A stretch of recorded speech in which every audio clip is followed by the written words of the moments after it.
इसको बड़ा मंगलवार विशेष आज का दिन है। श्री हनुमान जी महाराज के जो इष्ट है, मर्यादा पुरुषोत्तम भगवान श्री राम, जिनके बारे में श्री वाल्मीकि जी उनकी स्तुति में कहते हैं, राम कौन है। अगर हमसे पूछा जाए कि राम का परिचय क्या दिया जाए, राम कौन है, केवल इतना कहें कि धनुष बाणधारी है, केवल इतना मात्र कहे कि साकेतवासी है, केवल इतना कहे अयोध्यावासी है, तो अधूरा लगेगा। पूछा जाए कि राम कौन है, राम के बारे में हमारे मन में क्या समझ है, हम राम को क्या समझते हैं अपने जीवन में,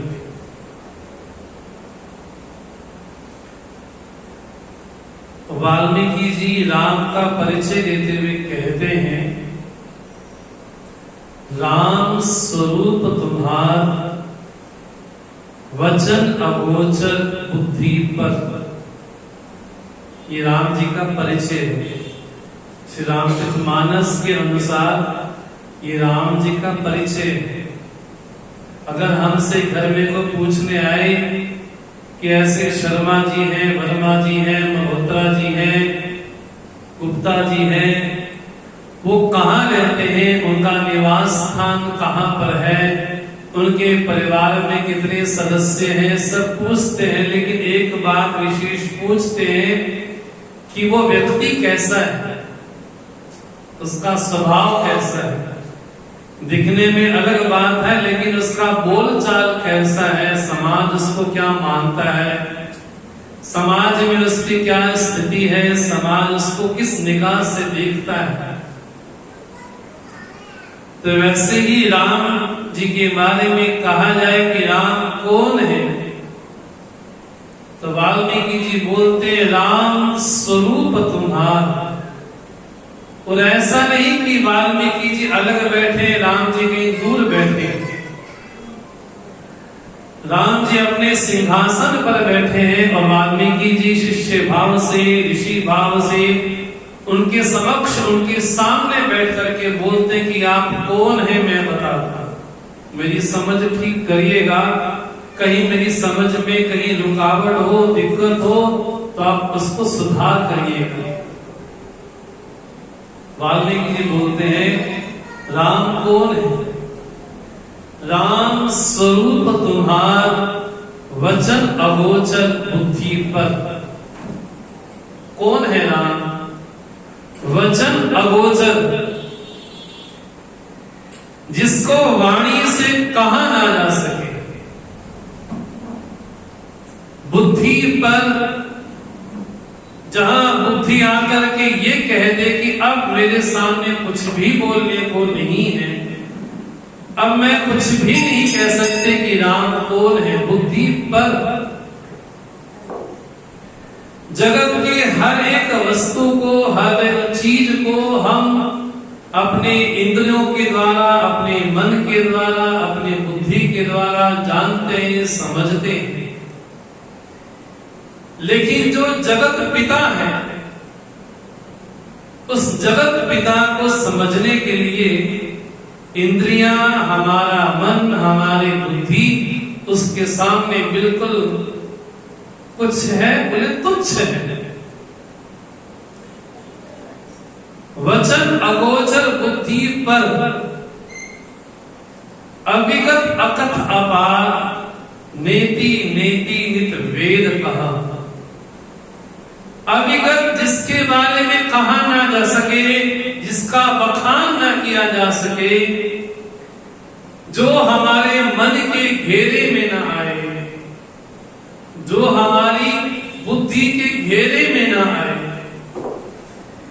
हनुमान चालीसा पढ़ते अवश्य हैं, हम रामायण मानस पढ़ते अवश्य हैं, लेकिन इसकी गंभीरता को समझिए कि वास्तव में हनुमान चालीसा कोई सामान्य ग्रंथ नहीं है। अभी मैं भूमिका में प्रवेश कर रहा हूं जिस प्रसंग में हमको जाना है, लेकिन उस भूमिका को समझे बिना उस चौपाई का जो भाव है हमारे मन में स्पष्ट नहीं हो सकता। कौन है राम? अविगत अकथ अपार, नेति नेति नित वेद कहा। वेद जिसके बारे में बोलते हैं ना इति ना इति ना इति, इतना मात्र ईश्वर नहीं, ना इति बोले को अणु है, बोले नहीं, अगर अणु है तो महान कौन होगा? अगर वह महान है तो अणु कौन होगा? अगर वह सूक्ष्म है तो स्थूल कौन होगा? अगर वो स्थूल है तो सूक्ष्म कौन होगा? इसलिए वेद के बारे में बोलता है अणु अणिया महतो मईया। वो अणु से भी अणु है, महान से भी महान है। ये परिचय किसका है? ये परिचय राम जी का है। ये कौन बोल रहे हैं? ये वाल्मीकि जी बोल रहे हैं। मैंने शायद कहीं पर ये चर्चा की थी कि एक वाल्मीकि समाज में जिनके बारे में चर्चा की जाती है, एक वो वाल्मीकि है, एक वो वाल्मीकि है जिन्होंने रामायण की रचना की। जो वाल्मीकि बोलते हैं कि मैं तो ब्राह्मण पुत्र हूं, एक वो वाल्मीकि है जो राम जी के समक्ष बैठ करके राम जी के बारे में बोलते हैं। अगली चौपाई में जो वाल्मीकि जी बोलते हैं वो समझने के लिए हमारा मन बड़ा एकाग्र हो तो अच्छी बात है। हम प्रवेश करेंगे उस चौपाई में जिस चौपाई के माध्यम से प्रसंग जुड़ा है। वाल्मीकि जी बोलते राम जी के बारे में, जग पेखन तुम पेखनि हारे, विधि हरि शंभु नचावनि हारे। जग पेखन तुम पेखनि हारे। ये सारा जगत जो दिखाई पड़ता है तो सारा जगत क्या है? तो वाल्मीकि जी बोलते सारा जगत दृश्य है और आप इस दृश्य के दृष्टा है। ये बड़ी गंभीर चौपाई है। शायद इस जन्म में हमको समझ आ जाए, गुरु कृपा से, संत कृपा से समझ आ जाए तो बहुत विशेष कृपा होगी भगवान की। जग पेखन तुम पेखनि हारे, सारा जगत दृश्य है। इन पंचभूतों से बना हुआ जितना जगत है, उन पंचभूतों से जो सुनने में आए, जो देखने में आए, जो सूंघने में आए, जो खाने में आए, जो रसना में आए, जो स्पर्श में आए, पंचभूतों से बना हुआ हर एक पदार्थ दृश्य है। उन अपंचीभूत से बनी हमारी इंद्रियां, उनसे बना हमारा मन, उनसे बना हमारा प्राण, ये सब क्या है? बोले दृश्य। तो राम कौन है? बोले सारे जगत के दृष्टा है। मैं थोड़ी आपकी गंभीरता चाहूंगा। मैं दृश्य अनेक हो सकते हैं, हजार लाखों करोड़ अरब हो सकते हैं, लेकिन दृष्टा एक होगा। हाँ जी, हम इस चौपाई की गंभीरता को समझिए। राम जी क्या कहना चाहते हैं? गोस्वामी जी बोलते हैं रामचंद्र के काज सवारे। वो राम कौन है इसका परिचय वाल्मीकि जी बोलते हैं। सारा जगत दृश्य है, अर्थात दृश्य हजार लाखों भी हो सकते हैं। हम इन इंद्रियों से जो भी कुछ देखते हैं वो सारी चीजें दृश्य हैं, लेकिन इंद्रियां भी अपने आप में दृश्य है। मन के सामने, मन के सामने इंद्रियां दृश्य है और बुद्धि के सामने मन भी दृश्य है। और ये विशेष है, जो दृश्य होता है वो नष्ट होता है, जो दिखता है वो नष्ट होता है, जो उपजे सो बिनसे। तो राम कौन है? तो कहा सारे जगत के दृष्टा है। और आगे बड़ी सावधानी से वाल्मीकि जी बोलते हैं, जग पेखन तुम पेखनिहारे, विधि हरि शंभु न चावनिहारे।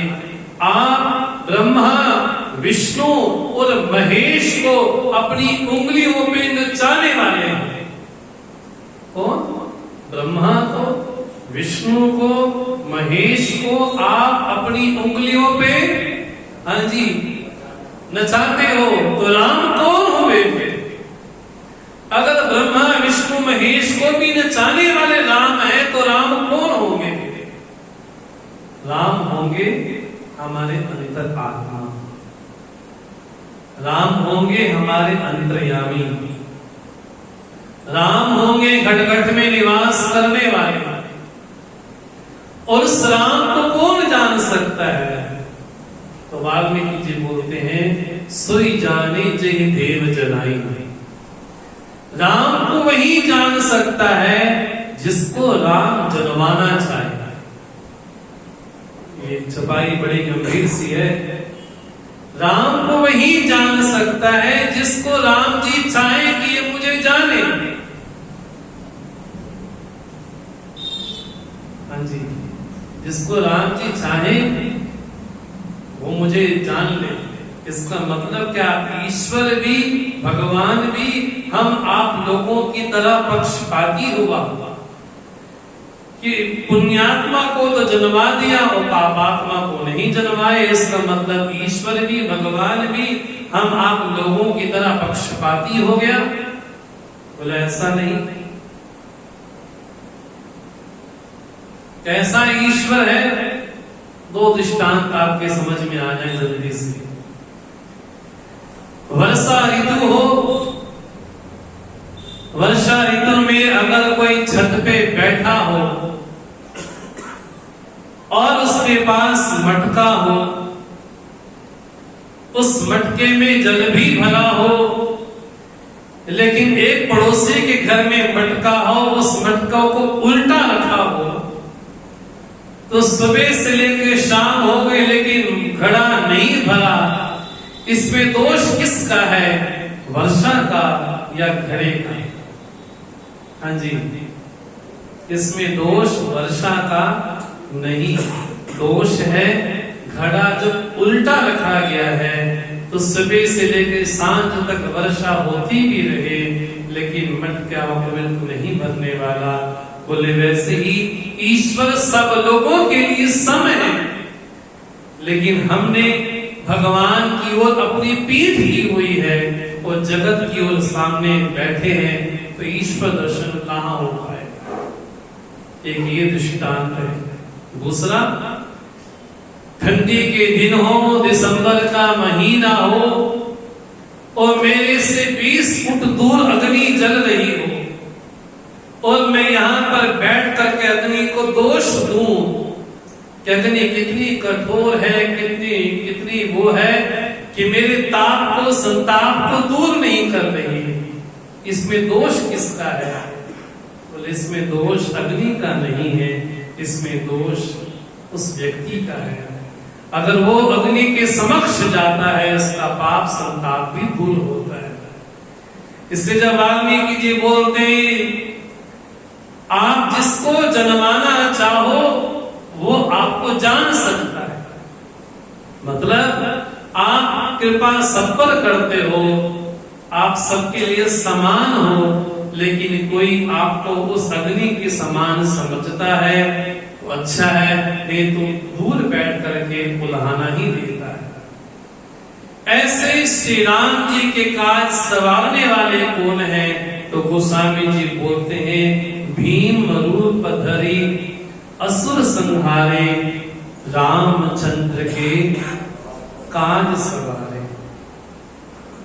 जब जीवन में आवश्यकता पड़े, जरूरत हो, तब हनुमान जी कैसे बन जाते हैं?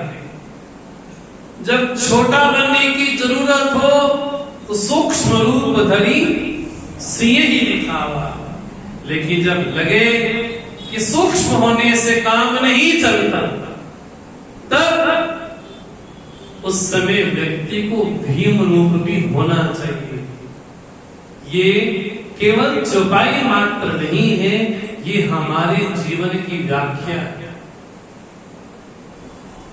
कटु लगेगा लेकिन सुनने के लिए अच्छा है। कुंभ करने के बाद अगर कोई ठीक से सोया है तो वो हमारा हिंदू समाज है। कुंभ करने के बाद अगर कोई खराटे मार करके सो रहा है तो वो हमारा हिंदू समाज है। बड़ा कठोर है लेकिन सत्य ही।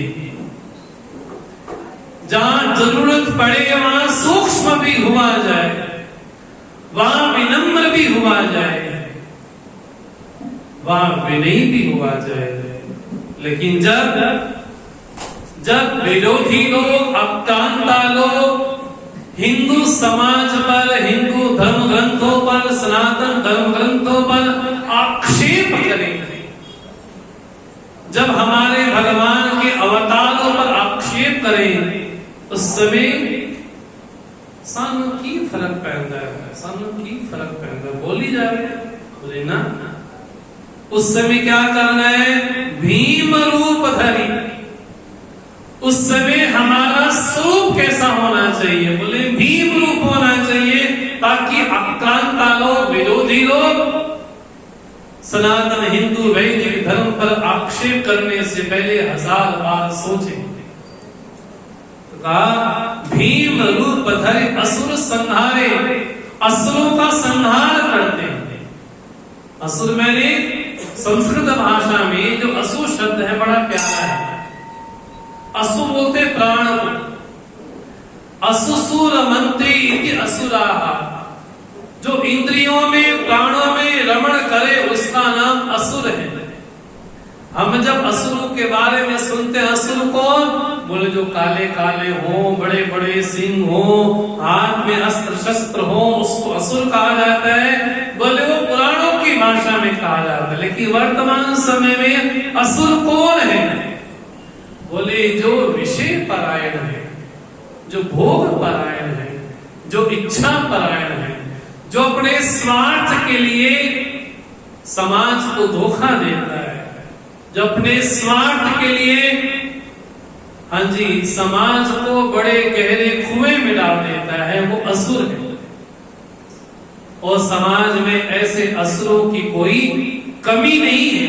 अनेक असुर ऐसे हैं जो चाहते हैं कि किसी भी तरह से हिंदू सनातन धर्म समाप्त हो जाए। और बड़े बड़े मंचों से बोला जाता है, क्या कोई सामान्य नहीं, बड़े बड़े नेता बोलते हैं अगर हम सत्ता में आए तो सनातन का, हाँ जी, चकनाचूर कर देंगे।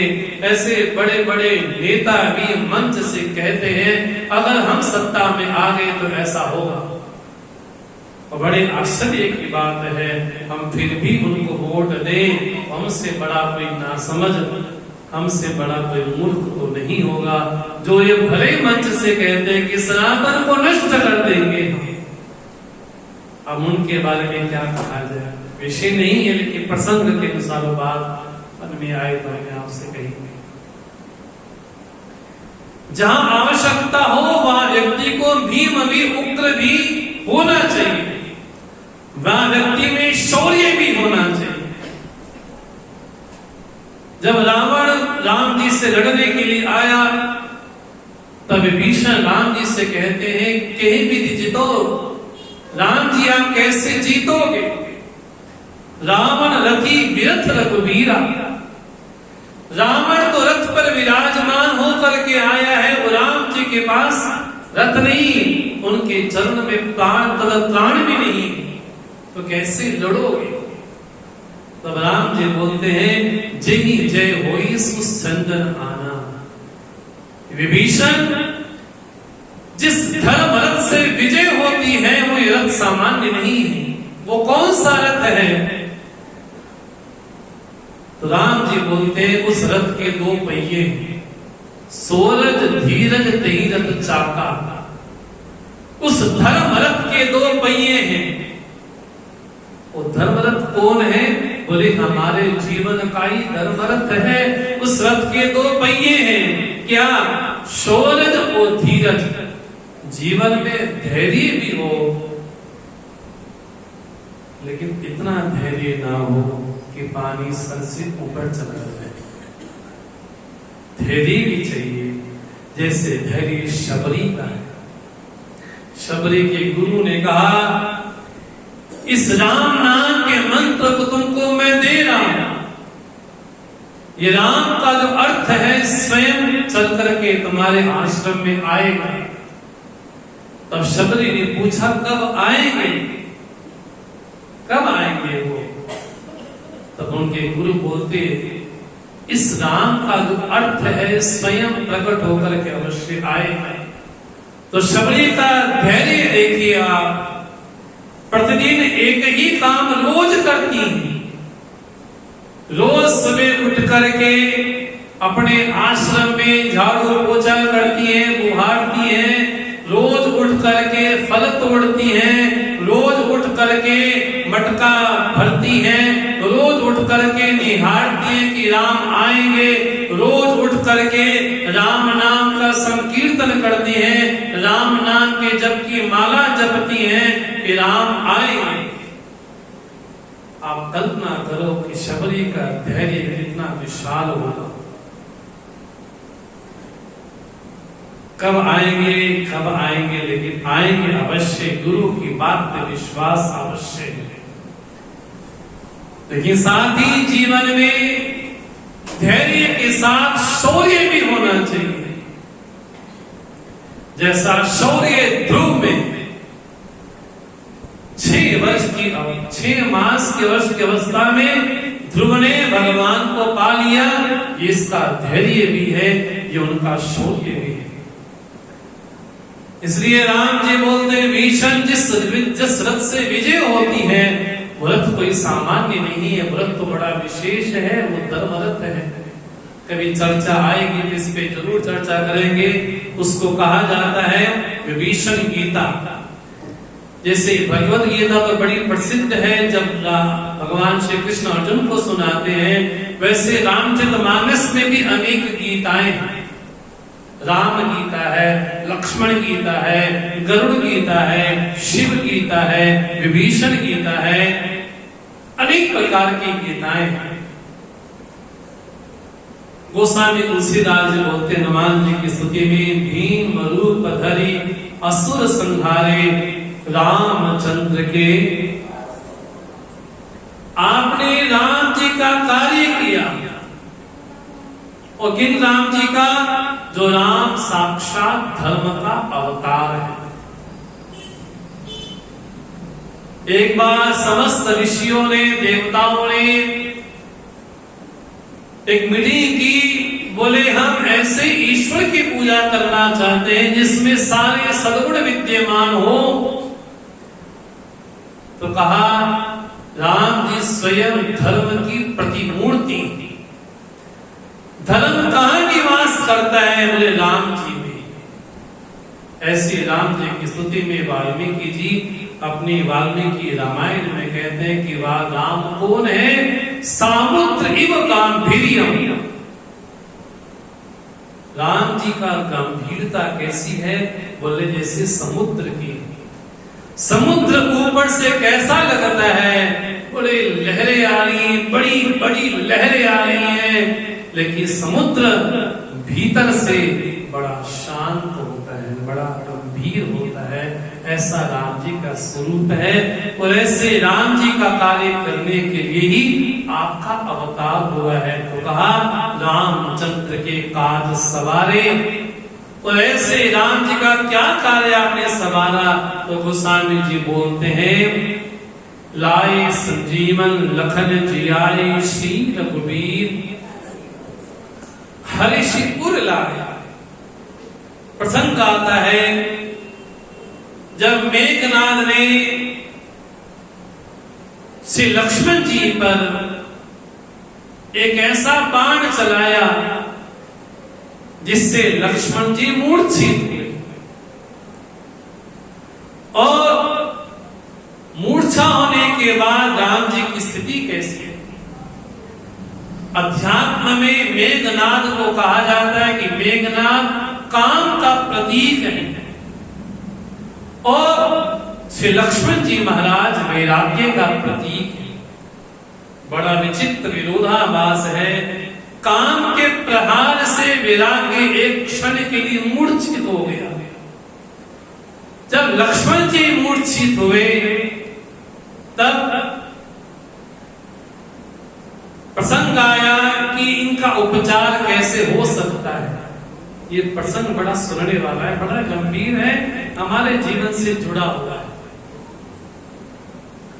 प्रसंग ये आया क्या लक्ष्मण जी का उपचार कैसे किया जाए, तो कहा लंका में एक सुषेण वैद्य रहता है, अगर उनको लाया जाए तो लक्ष्मण जी का उपचार हो सकता है।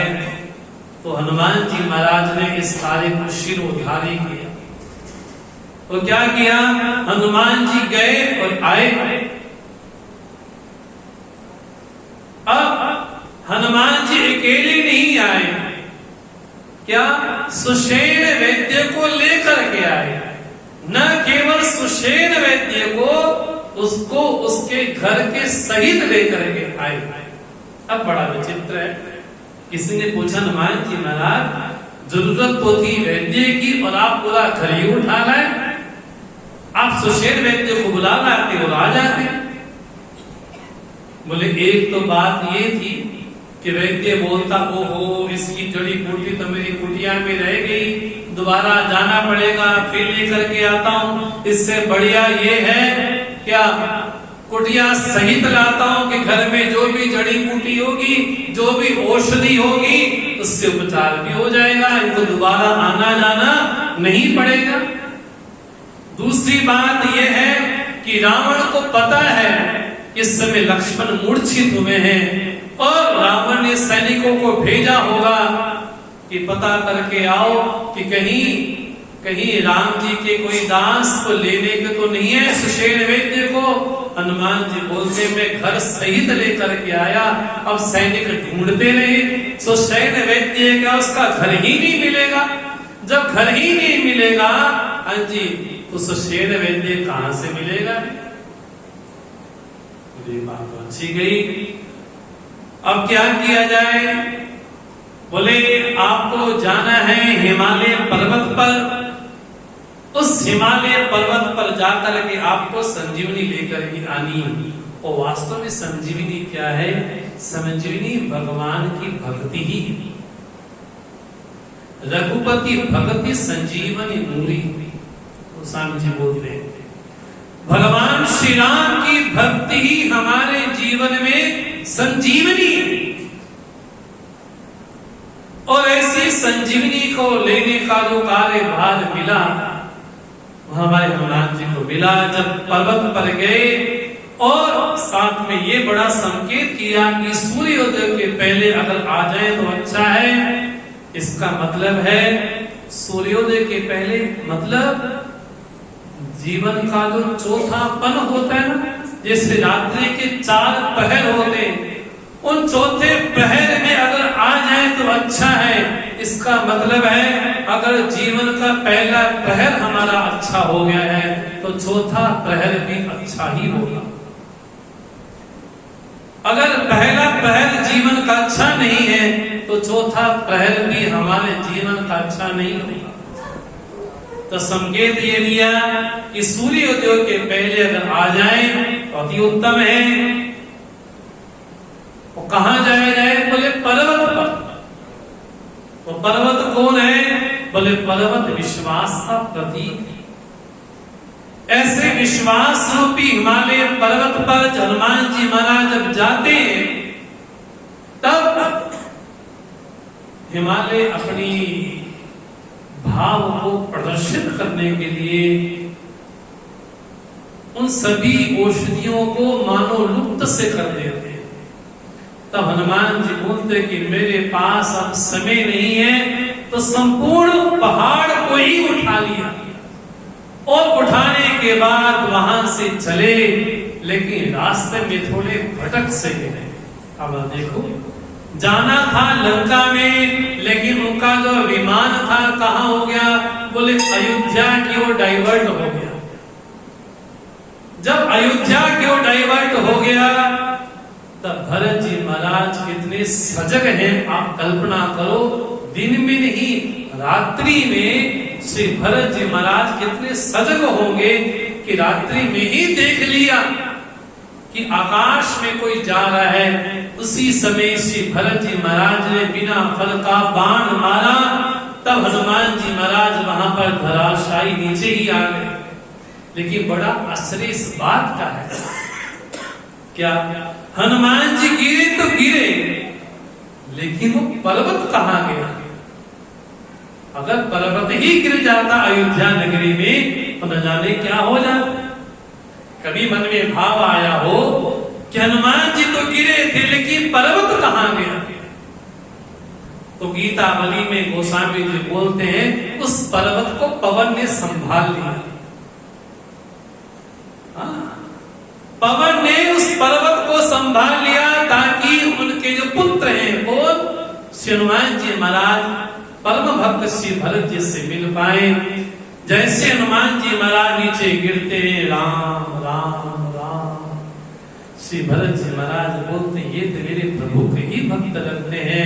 आपस में संवाद हुआ कि आप कैसे, बोले ऐसे ऐसे मूर्छा हुई, और कैसी विचित्र बात है, एक तरफ लक्ष्मण मूर्छित है और एक तरफ हनुमान जी मूर्छित है। भरत जी ने बाण मारा तो हनुमान जी मूर्छित हुए, मेघनाथ ने बाण मारा तो लक्ष्मण मूर्छित हो गए। लंका जहां वासना की भूमि है, वहीं अयोध्या प्रेम की भूमि है। इसी प्रेम की पावन भूमि पर श्री भरत जी महाराज ने जब बाण मारा, बिना फण का बाण मारा, लेकिन प्रताप ऐसा हुआ, हनुमान जी पुनः वैसे ही हो गए। लेकिन आश्चर्य इस बात का हुआ, जब यहां से गए थे तब राम जी को हृदय में धारण करके गए, लेकिन जब वापिस आए तब हनुमान जी के हृदय में राम जी के साथ साथ भरत भी है। जब भरत साथ में है तो गोस्वामी जी बोलते हैं, क्या रघुपति कीनी बहुत बड़ाई, तुम मम प्रिय भरत ही सम भाई। राम जी अनेक बार हनुमान जी के गले लगे, लेकिन जब इस बार गले लगे, हनुमान जी से बोले, राम जी हनुमान आज बड़ा विचित्र लग रहा है, आज लग रहा है कि मैं अपने आप से मिल रहा हूं। अब तक तो लगता था कि तुम मेरे भक्त हो, तुम मेरे गले लगते हो, लेकिन आज ऐसा लग रहा है कि मैं अपने आप से मिल रहा हूं। क्या तुम भरत से मिलके तो नहीं आए? हनुमान जी महाराज बोलते, यही संवाद हुआ, ऐसी ऐसी घटना घटी। तब क्या हुआ, जब राम जी ने हृदय से लगाया, हृदय से लगाने के बाद सुधि किसकी आई? श्री भरत जी महाराज की। श्री गोस्वामी जी बोलते हैं, तुम मम प्रिय भरत ही सम भाई। मुझे भरत का भाव लगता है तुमको आलिंगन करने के बाद। अब गोस्वामी जी बोलते हैं, हनुमान जी के माध्यम से, राम जी के माध्यम से बोलते हैं, सहस बदन तुमरो जस गावे, अस कहीं श्रीपति कंठ लगावे। हजारों हजारों मुखों से सहस बदन तुमरो जस गावे। और लक्ष्मण जी कौन है? लक्ष्मण जी साक्षात शेषावतार है। जब उनकी मूर्छा जागृत हुई तो शेषावतार स्वयं अपने मुख से कहते हैं, क्या सहस बदन तुमरो जस गावे, अस कहीं श्रीपति। इतना कहने के बाद जो श्रीपति कौन? जो लक्ष्मीपति हैं, क्योंकि स्मरण किनका आया है? स्मरण आया है शेषावतार का। तो लगे हाथ लक्ष्मी नारायण को भी गोस्वामी जी नमन करते हैं। अस कहीं श्रीपति कंठ लगावे, ऐसा कह करके राम जी महाराज ने उनको हृदय से लगा लिया। जब लगाया तो हनुमान जी के ऊपर